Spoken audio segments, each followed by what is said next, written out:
观众朋友你好，欢迎收看公视台记台下晡新闻，我是曹欣。27秒来看今仔日的新闻重点。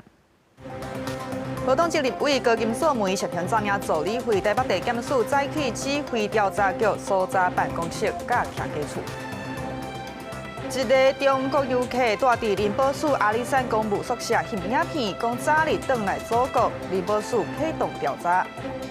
交通部长陈世凯表示，讲过年初2到初4，上侪人坐车会伫高铁台中站设指挥所协调疏运。劳动节立委高金素梅涉嫌诈领助理费，台北地检署早起指挥调查局去查高金素梅伊的办公室甲徛家厝。北检表示，讲高金素梅甲助理等人涉嫌诈领助理费，违反医疗器材管理法，诈领保险费的补助款。这案件北检就去查，是拢总所涉30单，通知18人到案说明，继续调查。目前侦办的方向是什么？面对媒体的问题，点点唔讲话。北检初早透早9点半大阵进入劳动节立委高金素梅的立法院办公室，高金素梅传出助理费风波，技术用人头涉嫌诈领助理费。另外也传出顶一届选举相关金流可能有个案的记录，所以调查局个案3名人员也做回到办公室进行搜查。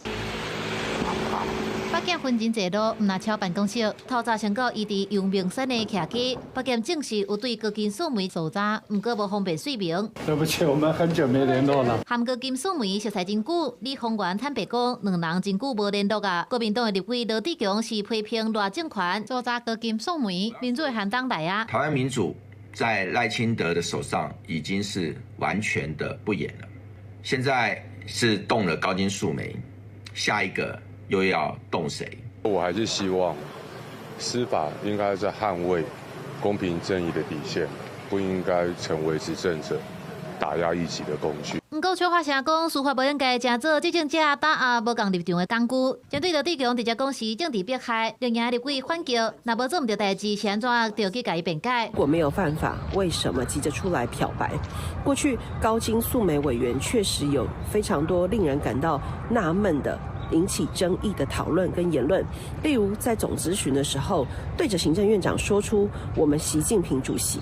高金素梅互带登去调查局，国安站约谈。立法院表示，检方按照往例来通知，立法院派人陪同配合，对案情是无了解。不过，根据中华民国宪法征收条文，立委除了现行权以外，在会议当中袂使改抓，还是拘禁。若准检方要抓，还是声押高金素梅，要经过立法院的许可。记者综合报道。回答海外总部要设伫北树科，T17、T18基地，也台北市府甲回答当时要正式来签约。台北市府市长李树川表示，讲顶礼拜5已经把所有的合约拢送去到美国回答公司，明仔载应该就会当签约。我们在礼拜5下班，大概把所有的合约大概都已经送到美国回答。那今天是他们礼拜1，那这个到现在为止还是相当的顺利，那我们明天应该可以签嘞。顶礼拜5，台北市府召开回答总部议价记者会，表示甲美国回答总公司以722亿完成议价，回答就合约家庭书上紧明仔载就会当签约。也行政院长杜英泰2月初8去视察宜兰到罗东铁路高架化计划，伊个讲过年进前会核定。不过，迄时阵的杜英泰表示讲，地方的配合款要兼顾全国的一致性这个标准，地方就惊讲规模若爱到100亿，根本无法度负担。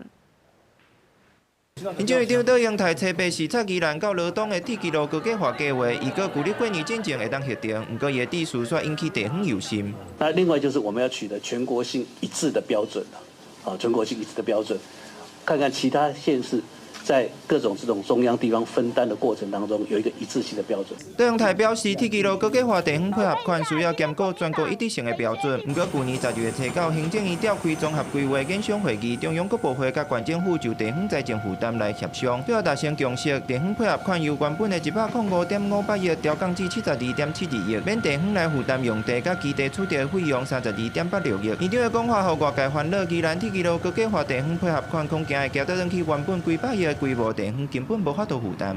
还是要请行政院这边依照12月9号所召开的会议结论来进行相关铁路高架的推动。林茂雄呼吁行政院应该照去年12月初9的会议结论来推动宜兰到罗东的铁基路高架化计划，较紧协定综合规划。县政府表示，当时的会议是参照嘉义市铁基路高架化甲桃园市铁基路地下化的情例，互地方财政有更较合理的负担。那你的民代嘛做伙呼吁，希望中央能照之前提出的50多亿来由我们地方来做自筹款的部分。行政院务必要能够照去年所谓8号的专案协商。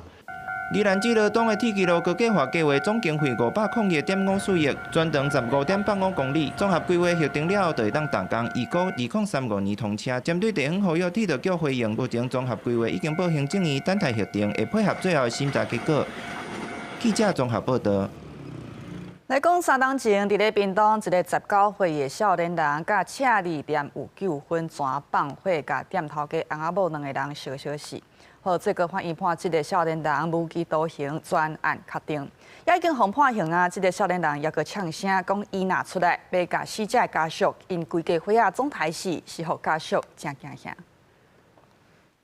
记录器的画面看到，正手边徛架烧起来，火势足大的。这是2023年发生伫屏东市的火烧，当时一名19岁姓柯的查甫人要喊店头约时间车字，因为时间敲袂好势，发生纠纷，姓柯查甫人就直接放火烧店，造成姓黄的翁仔某2人不幸互火烧死，嫌犯嘛互人抓起来。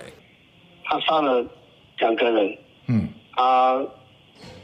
应该是要判死刑，就是我。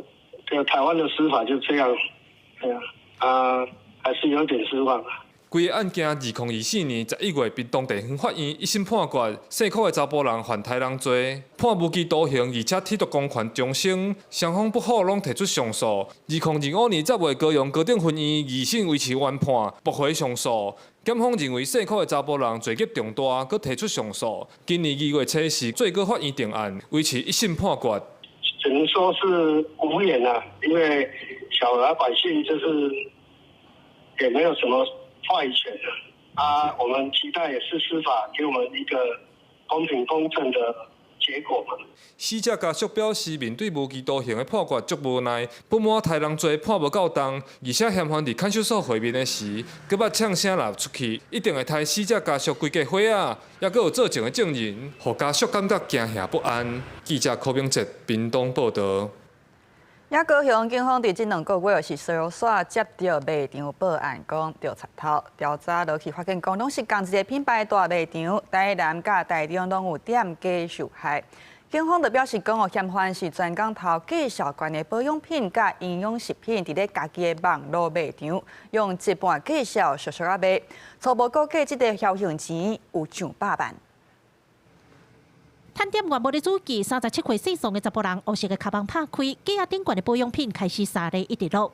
高雄市刑警大队这2个月小刷接到店家报案，讲物件红偷提去，一查发现5件册案拢是同一间品牌的连锁卖场。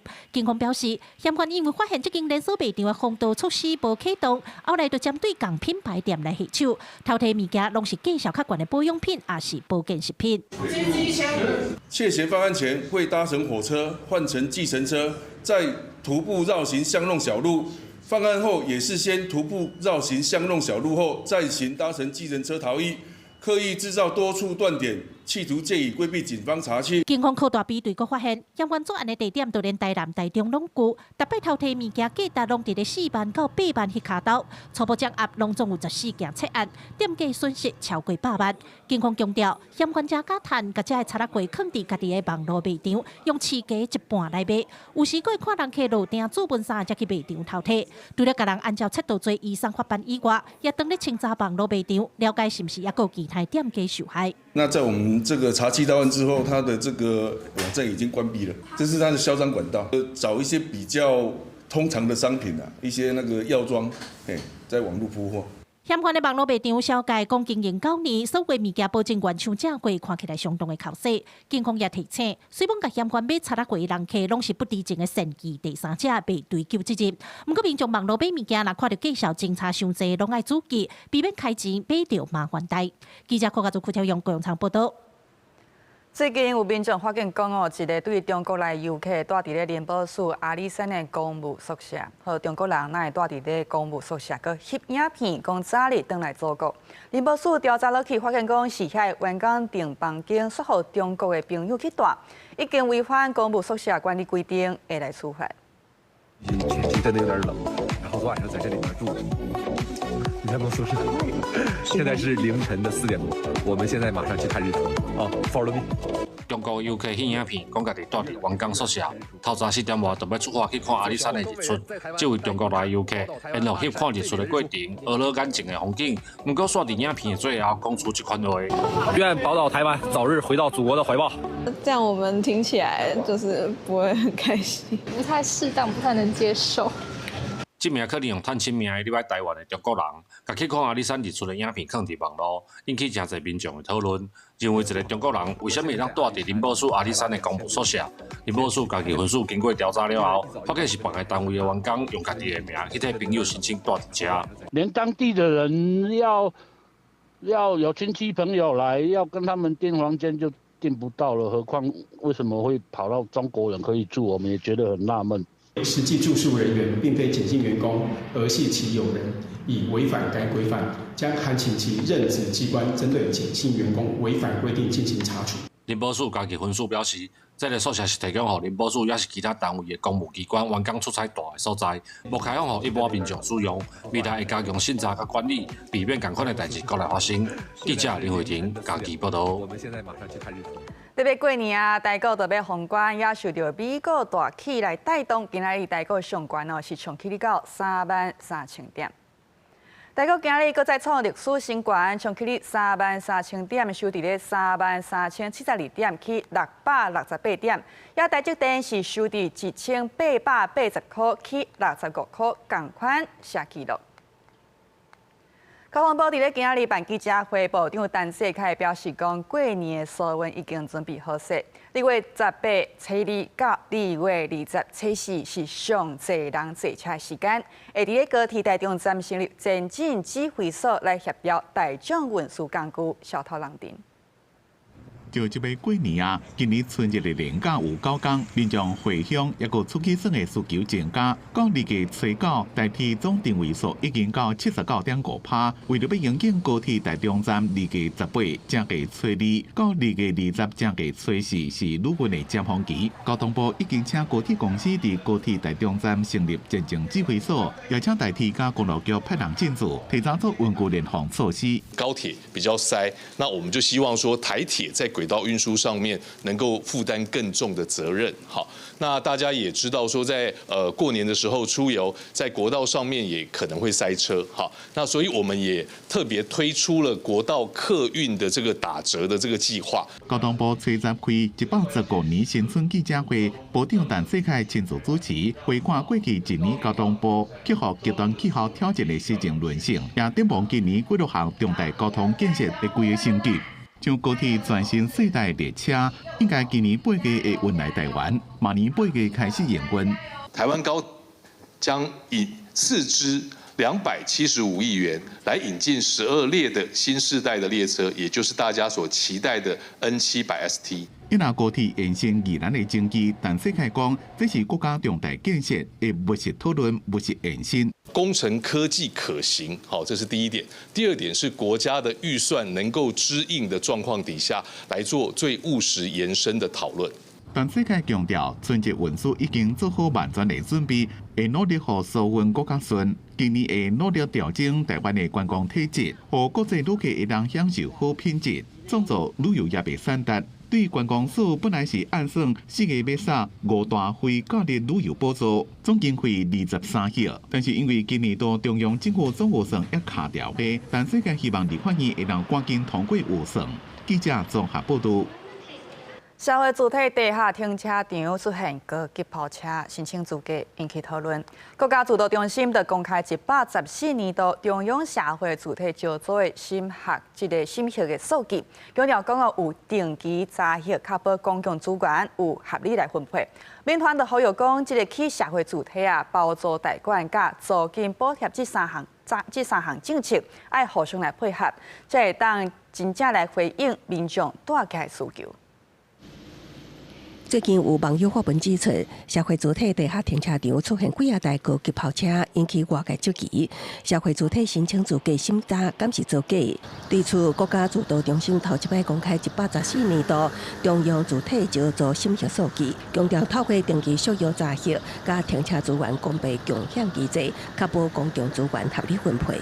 社会住宅的目的原本就是提供有需要的人，所以他才会来申请。那当然条件面去做一些筛选是出发是好的。已经可以自己在外面租房子，为什么一定要用到社会住宅？应该要给更多弱势族群。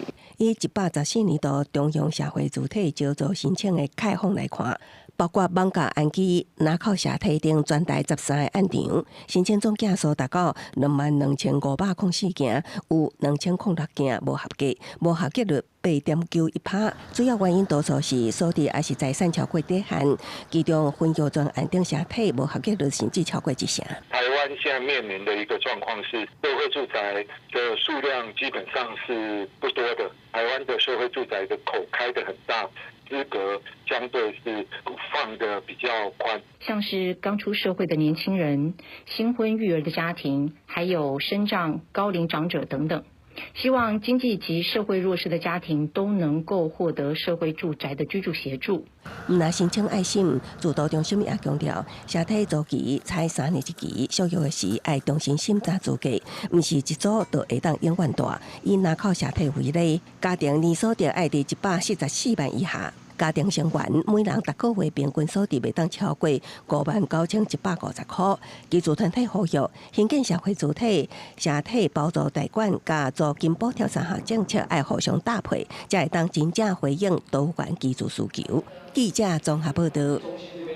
台北要杀政策做无分城市，时代力量、台湾绿党加的政党内都呼吁市府爱成编预算等等配合措施，交通局爱适合有够才来推动，若无干那是画口号尔尔。台北议会大家有扩大建分区，台北市府打算以这个无分的城市做示范点。市长周万安后续阁宣布，对今年开始推动台北无分城市，民众未来袂当伫咧路边食薰。时代力量、台湾绿党等团体拜二伫咧市府头前召开记者会，认为市府无配套、无预算、无法源，干那咧画口号尔尔。时代力量以日本大阪做例，干那食薰区就要有60亿的预算。台北跟大阪的人口和面积是差不多的，但是我们现在的吸烟区不到大阪的1/10，所以我们就来帮蒋市长算一下，台北市要盖500个，需要10亿元。如果要达到日本的专家所评估、所建议的3000个，那么就需要60亿元。有文山区的里长认为，若全面禁止却无提供食薰区，敢若会造成环境愈来愈乱。里长讲，亲像即马伫花街虽然有禁薰，不过却变做食薰的人必入去私人的停车场，也是巷仔内底偷食薰。无烟城市不应该是幻想一步就可以到位，必须要有明确的阶段性的规划。所以市长以及公务单位希望不要坐在办公室做决策，请走入民间，跟民众贴近的去做沟通，请市办做公听会以及挑选示范点。文山区里长建议市府应该召开公听会，规划无同的示范地点。那台北市卫生局有派人员到记者会了解状况，不过伫现场针对民间提出的建议，暂时无回应。记者陈选林秀凯台北报道。那即马真侪囡仔真早就接触 AI 当中都有风险。有民团针对网络检举公布观察报告，检举案件内底呢超过52%是牵涉这个微小性虐待甲性剥削，甚至有 AI 画面烫衫来做这个性影像，也这已经是新型的犯罪工具。民团都呼吁政府爱全面禁止这种有烫衫功能的 AI， 加强司法管制。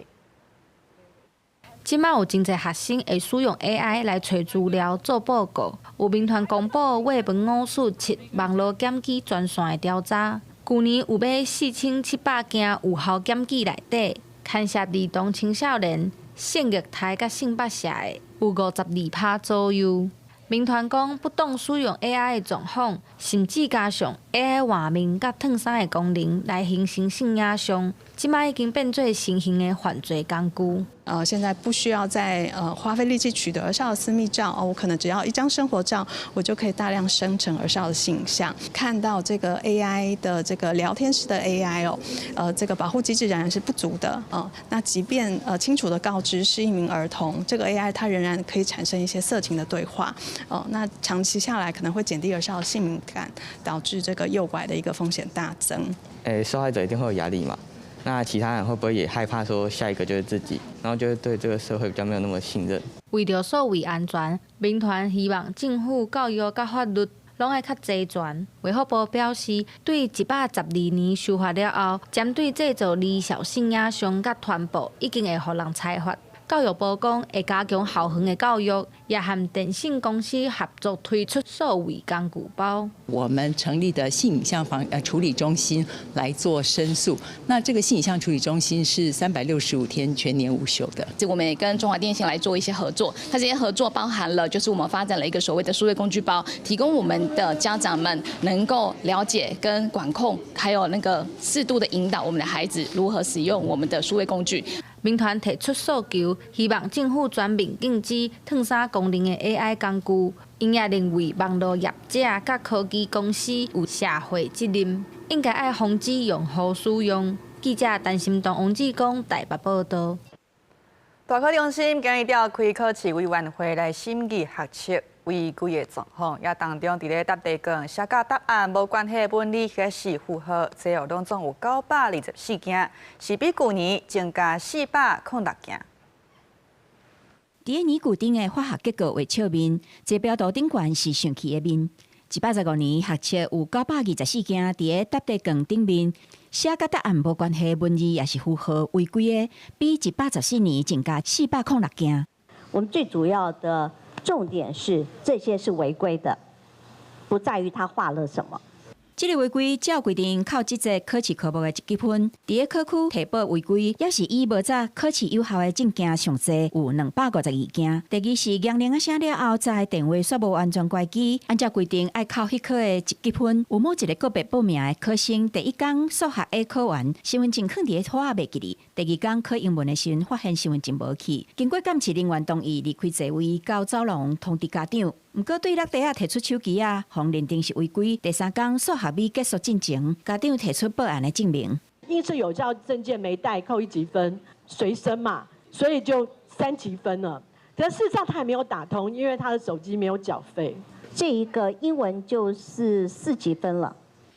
这个考生英文扣4积分，各种甲国写扣1积分，影响袂少。阁有另外一名考生。英文开始考20分了后，随便入场，监视人员较早嘛是硬要入去。考试处建议取消考试的资格，因为佫需要查清楚细节。大考中心决定来入去临时动议，再佫讨论。记者综合报道。来看国际消息，香港一团媒创办人黎智英被判20档动刑，因后生黎壮文讲会争取国际永久。也针对这件代志，伫咧台湾的香港人是开记者会声援黎智英，谴责中国甲香港政府利用法律扩张威权。就伫香港一团媒创办人黎智英初九互香港特区高等法院重判20年了后，伊的后生黎壮文接受媒体采访，召开记者会，强调父亲78岁，佮有心脏问题，体重60公斤，以国际营救聚焦黎智英的健康恶化甲家中的处境。President Trump, which has said that he will free my father, something I've been incredibly grateful for. Keir Starmer that said that closer relationship to China will mean that we can have more dialogue with them.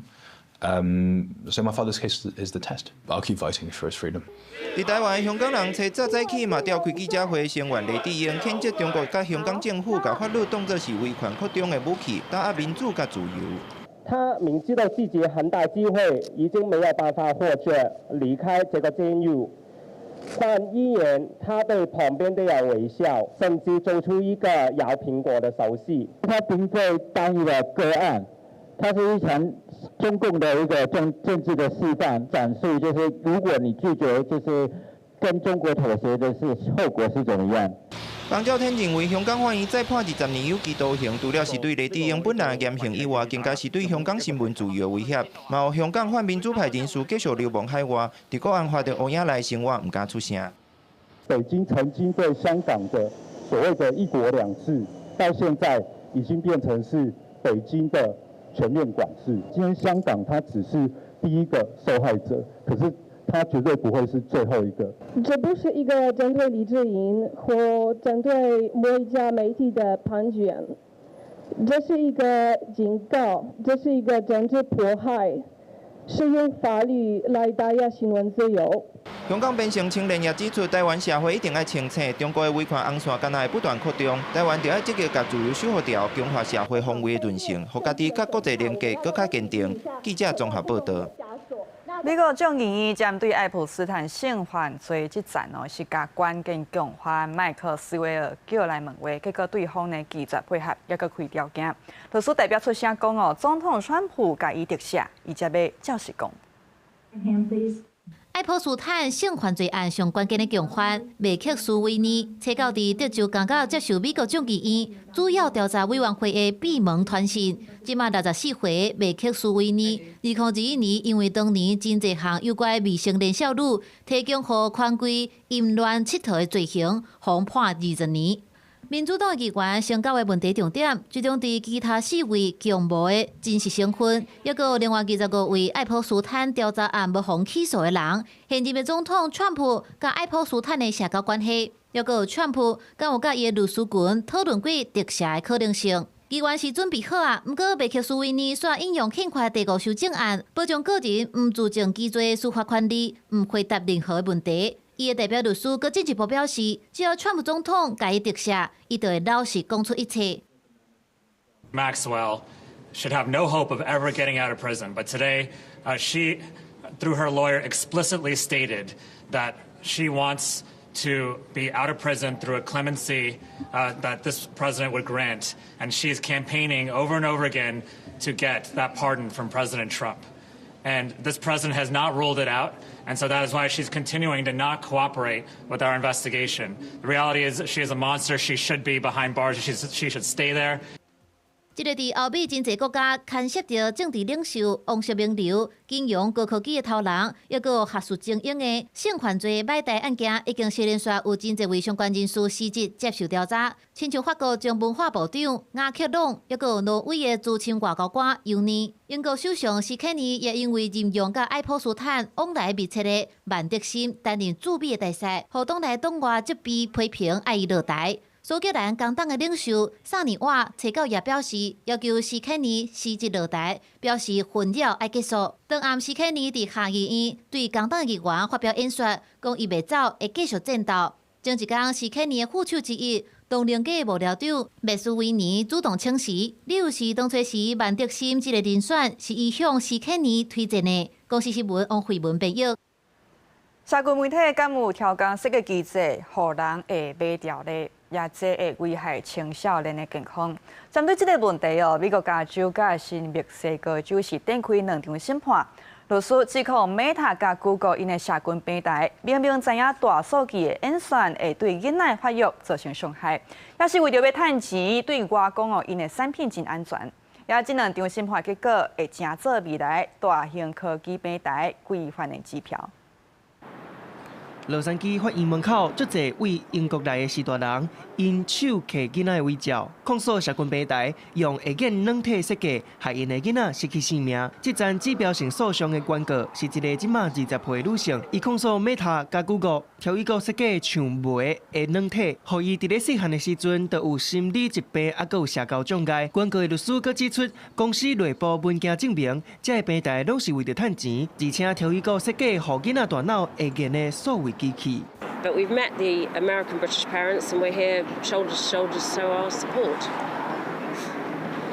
with all these children that have been lost to social media harms. And it's just wrong. And this is a global problem. It's not just here in the US, it's UK, it's France, it's Germany. This is a global problem and things need to change. And we're here to support them. 新墨西哥州嘛对 Meta 展开独立审判。检方伫咧开庭的时阵，用 Meta 内部用件指出，执行长萨克伯格加 Instagram 负责人莫塞里早就已经知影平台互人利用，不过对外说讲产品真安全。检方形容 Meta 行为是甲贻笑成白写。还有非法数据流通，放咧唔管，甚至伫咧内部计算要安怎互青少年研到，互股东赚甲8。But I really look forward to what the people who work inside this company have had to say about the safety of their own products. And this is the first step in a very long journey to holding this company to account for the harm that they've caused, for the danger that they've created, and for the lies that they've told.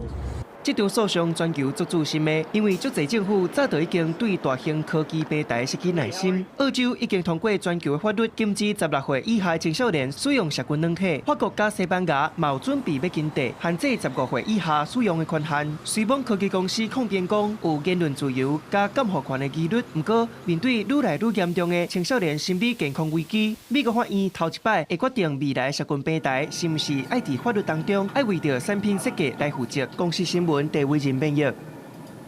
过年大表嫂所传出会在中华鹿港清洁队甲南投草屯掩埋场在暗中烧起来，加在是东无当伤亡。要想怎会导火，要过来调查。水先再付，等一下再往上面打。火是直直升起来，而且佫牵拖着顶悬的电线。炮火对赶到位，用水量压制。彰化县鹿港镇清洁队找到暗时8点左右传出火烧，导火所在是清洁队内底放碰床，还有家具的所在。火佫烧起边仔的吐土机，烧到村骨架硬硬。消防队用4点钟把火扑化，起火的原因要搁等待厘清。相当于立即采取水线的压制，然后以控制燃烧为战术，那顺利的在半小时后控制火势，那并于4小时扑灭火势，那接续后续的残火处理，直到10号的早上8点。消防车赶到位，远远地当看到乌烟烟蓬蓬。南投县草屯镇大粪扫场，车到下晡5点外嘛发生火烧，主管火烧场蹲足侪碰床，火烧起来是未收煞，赶紧请清洁队调吐土机斗3工，再个内底导火所在拍火花。一开始我们人员是没有办法深入到那个床垫的底层去做灭火，后面是搭配了草屯掩埋场调派的挖土机，然后我们才去做深部的火警的那个处理。目前火势已经完全的控制。因为床垫旁边是我们资源回收的暂存区，资源回收车收进来一些东西，可能有夹杂一些可能跟火苗有关系的东西。火伫咧车到暗时7点外拍花的。草屯镇清洁队表示，吊电杆并无可疑的人，初步判断是碰床边仔一般回收区导火，而且气候较大，甲碰床较高导火的缘故，后续会加强隔防火所在，避免烧伤的代志佮发生。记者综合报道。来讲，国道1号上北分林斗南路段，今仔透早5点外有4台车拢做火，一个人当场死亡，也事故详细原因要过来厘清。白色小客车受大力撞到，致使车体严重变形。国道1号北上241公里的分林斗南路段，7透早5点外发生严重交通事故，造成一名38岁姓区的驾驶当场死亡。邱男驾驶自小客车行驶内侧车道，不明原因与行驶中线车道的林男所驾驶营业全连接车发生碰撞后，邱男车辆停于内侧车道，邱男下车，疑遭后方死女所驾驶的自小客碰撞，又林男所驾驶之自小客车再撞击邱男车辆，造成邱男死亡。警方表示，白车驾驶姓区的查甫疑似先弄到连接车了后落车查看，却去后面来的车弄到，造成当场死亡。其中一名姓赵的女子因为脚腿骨折，送去大拿主治病院治疗，详细调查原因也佫需要查清楚。邱男酒测值待抽血检验，其余各车驾驶人均无饮酒情形。本大队在此呼吁用路人，开车务必注意前方动态。警方嘛讲，这件国道4台车相撞的事故，致使内边的2个车道占用，造成大塞车，一直到早起8点撞好才排除。目前国道警方已经调到周边监视器画面进行调查，嘛提醒用路人开车爱注意头前的状况，保持安全的行车距离。记者综合报道。也伫咧国道1号中华上有北部沿路段有一台连甲车后轮破去，这个领皮呢全落伫咧车道后边的车呢是闪袂赴，直接弄起哩，拢总15台车来受害，加载人是拢无安怎。也警方表示讲哦，车半路破链，也是讲其他零件落去，按照道路管理处罚条例，上当会当罚6000块。车驶伫国道1号上北路段所向弄到物件，互乘客错一大条。驾驶赶紧停路径看是啥物情形，结果发现路径已经停规排的车，拢是去弄到落伫国道的连皮。开到一半的时候，不知道被什么东西撞到，就看到一整排的人都打双闪停在旁边。蛮多台是下护板都掉下来，我的车子撞到的时候底部也开始漏水，所以我的完全没办法行驶。这站国道意外发生伫初六暗时7点多，国道警察调查发现，肇事的是71年厝姓区的查甫人，伊驶的营业半连结车，唔知影什么原因，正边的后轮破链，链皮直接落伫车道，造成15台车未负险，直接弄到链皮，致使车辆损害。就有车链行头家表示，车链的链皮高决定。那落地路的，其实就哪像一粒大石头，真危险。轮胎皮甩出去，掉在路中间的话，就像一颗大石头在那边。哦，民众如果开车高速公路遇到，几乎没有办法闪，就是会造成伤害。邱男驾驶营业半年车，右轮不明原因爆胎，造成15部车闪避不及碰撞。该起事故无人受伤，各驾驶人9车值均为0。国道警察表示，肇事经过甲原因检判，目前当依照规定调查厘清，嘛呼吁用路人车辆应该爱定期保养维护。驶车时，若伫半路发生车链、链皮或者是其他零件落去，依照道路交通管理处罚条例，上悬会当罚6000块。记者杨淑晴综合报道。半暝2点外，新北有来大高架线12.4公里有土石放落来，目前是已经恢复单线双向通车。也公路局初步是判断讲哦，是石头家己离开才会放落来。伊个讲，明仔载上紧就会当来全线通车。真大粒的石头顶伫遐，边仔树仔歪高刺叉，甲规条车路塌掉咧。大桥架线无预警放山，场面真惊人。一时间阻断山顶居民唯一连接外口的道路，有人要转去，发现路未通，就随报案。我第一时间就看了，我吓一跳，因为我将近20年没有看到这么大型的崩塌，这个崩塌情形将近30楼高啊，真的是没有预警的，还好是在凌晨。这是新北市有来大桥架线12.4公里的所在，早早半暝2点外，土石熊大面积出落来。虽然放山的路段有时阵拢会落石头，不过这届是连当地区长也感觉真奇怪，前一天无风无摇、无风台、无地动，哪会放甲这严重？加上是无伤亡。之前的连续降雨，那就造成这个岩壁的一个含水量就是提高嘛。前几天比较冷，那今天其实气温回暖蛮多，又比较热，所以温差一大的状况之下，节理的情形就很容易发生这个灾害的状况。公路局初步检判，放落来主因甲土石的解理有关系。经过东基区继续咧学，目前已经恢复单线双向的通车。趁几年之前的好天气，赶紧抢修，并也上紧2月11恢复全线的通车。因为气象署预报讲，未来会有2波冷空气小连续来影响台湾。2波东北季风的影响，在北台湾的天气上面会有一些温度以及降雨上面的起伏。那各地早晚呢，虽然这个冷空气的强度并不是特别的强，但是有一些辐射冷却的影响之下，其实日夜温差都会比较偏大一些些。受到方面通过定定的影响，过年进前的拜3拜4，各地早暗是较凉冷，低温伫14到15度。这方面的北部、东北部会有一寡短暂雨，随后来会渐渐变温暖。不过伫年假的29暝到初2这段时间，又搁会反天变寒。记者综合报道。台二火车最近驶去到花莲府里火车头迄段头前的铁轨路边啊，煞出现下叮当的草群。我更加看，才知影讲是有人歹着啊咧行路，致使讲列车就要来减速。也即马警方已经掌握这个歹着啊的是啥人，针对伊入去到铁路路线，会按照违反铁路法来侦办。这只火车经过花莲府里车头路段的时阵，铁轨路的道边煞向出现一堆会叮当的草仔。这段影片伫网络顶引起讨论，司机慢慢来挖过，才知影是有人歹着啊，伊赶紧报案。有人说是外星人，你觉得呢？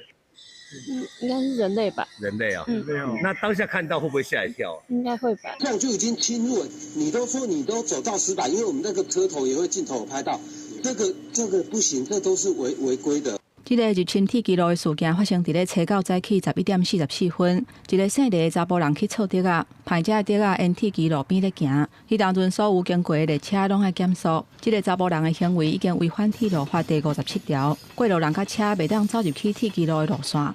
我们局员警到场后查获离线行为人，后续将依违反铁路法侦办，将处以新台币1万元以上5万元以下罚款。铁路警察局强调讲，铁基路甲铁基路的边仔，这个拢是高风险的所在，而且只要有人或者是物件入侵，沿线的侦测器就会发出警报声，列车就一定爱减速，若危险嘛影响交通的运输，且民众唔通乌白走入来铁基路。记者综合报道。伫咧过年前后，蛤蟆上好卖，不过即阵伫咧台南7股煞讲哦，绩效直直落。根据了解，主要是蛤蟆的产量伤过济，也买的人呢减少，才会无好价。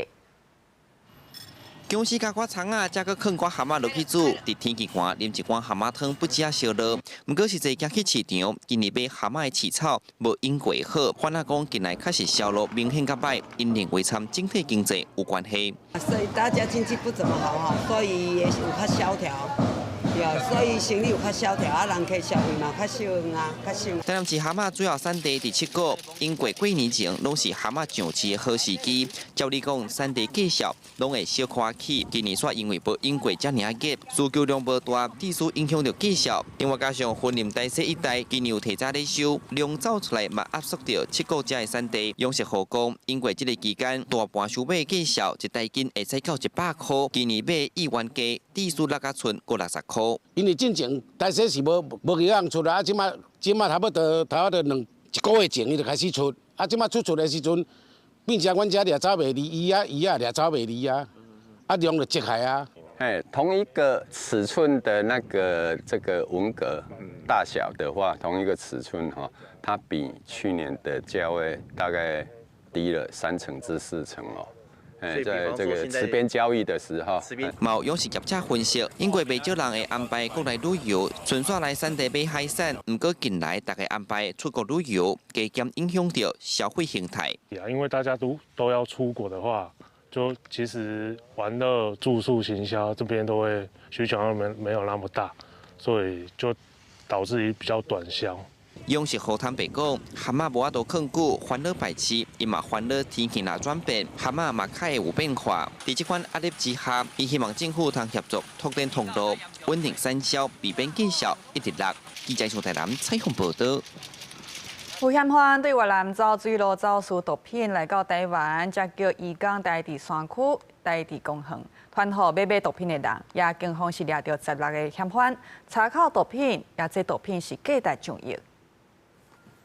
地平警察弄门摕盾牌戒备，攻入去卖毒的所在。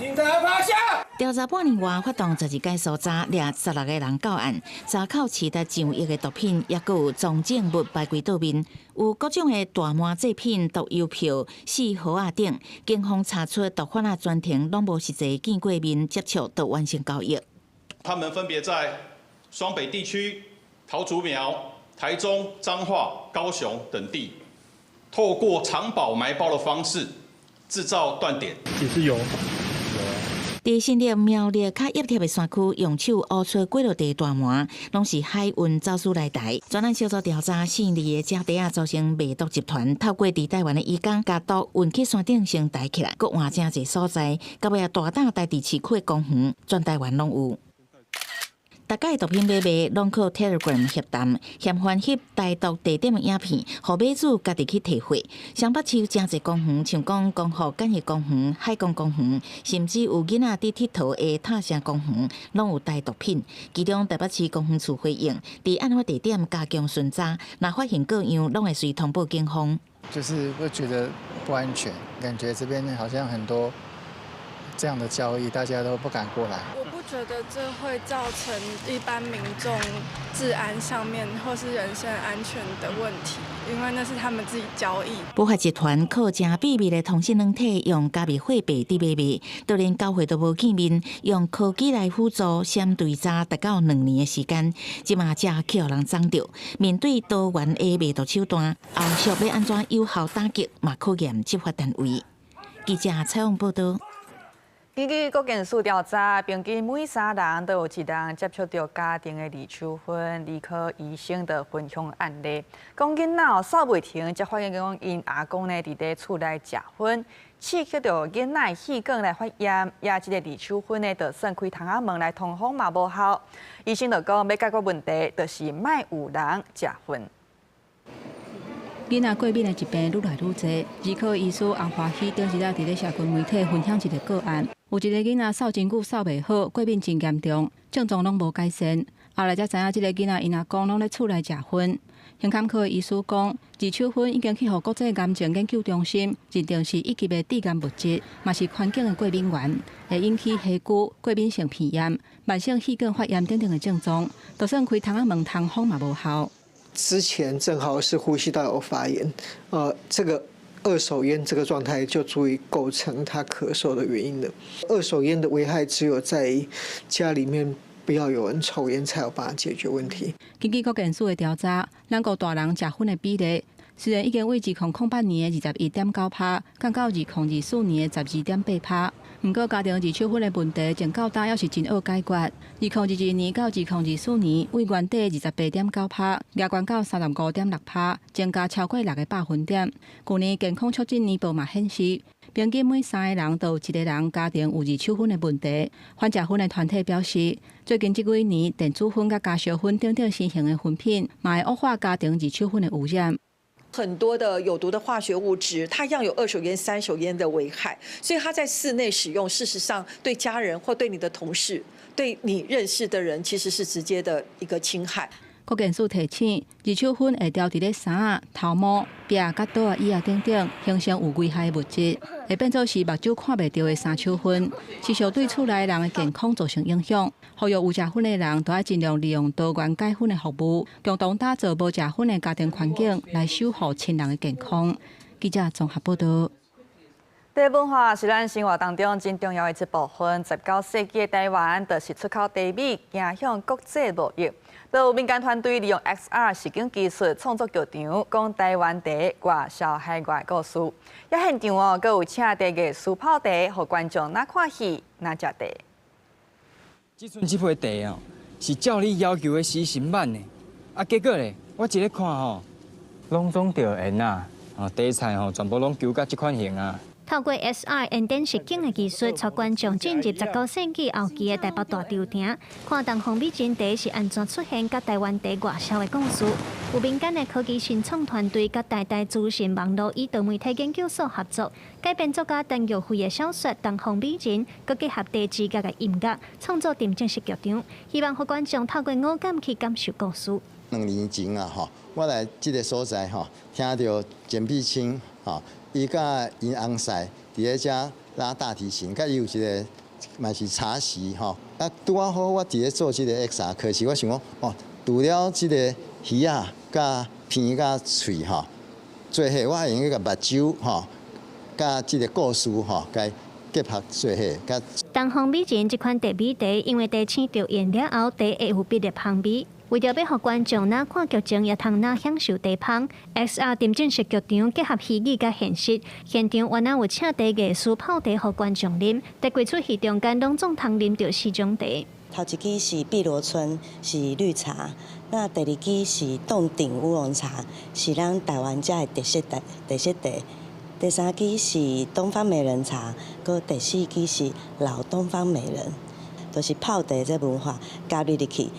我相信啉茶的人会感受搁较多。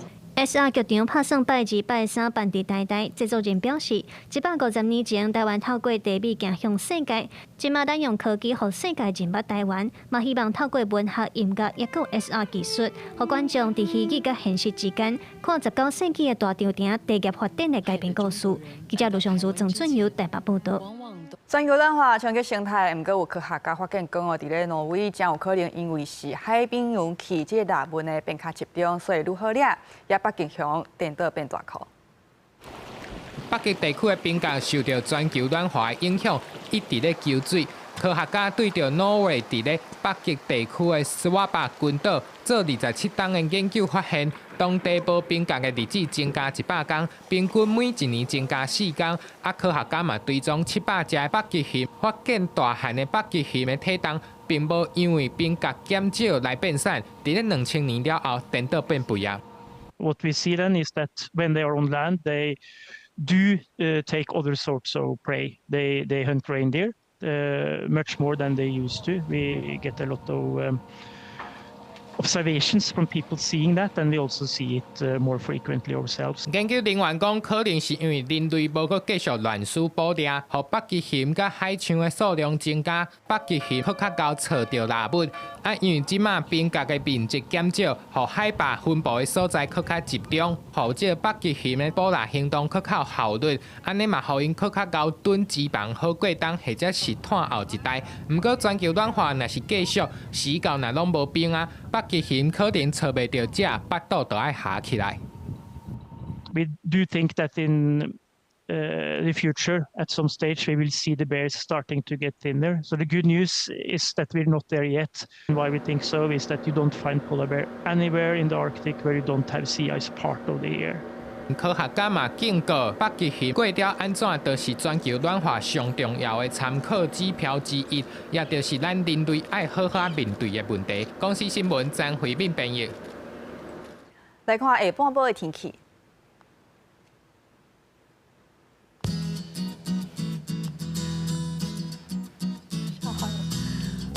北部地区17度至23度，中部地区16度至23度，南部地区19度至26度，南部这边20度至24度。外岛地区12度至19度。感谢观众朋友收看今日下晡新闻，明仔载同这时间再会。